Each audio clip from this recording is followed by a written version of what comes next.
We have been testing our intent data feature, and it has been adding tremendous value for our sales team to jump on and market actively shopping accounts.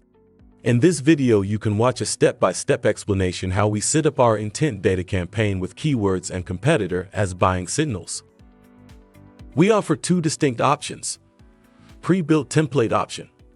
Tailored for industry-specific needs, these templates come loaded with top engaging keywords and a comprehensive list of competitors, all curated from successful client campaigns.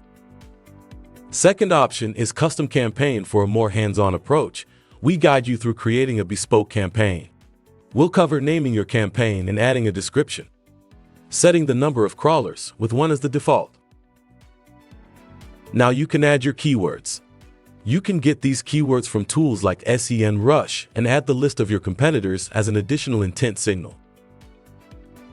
Categories is not that important, but if you want to drill down your ICP by adding text-specific category, you can.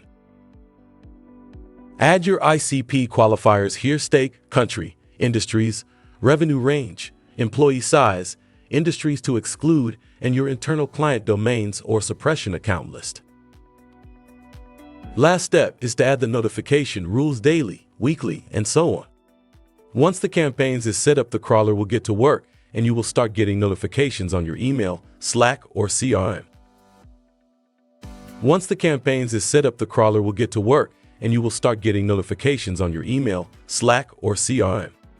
You will get detailed intel about the company as shown, list of all the employees with their contact verified info, intent signal, and scores.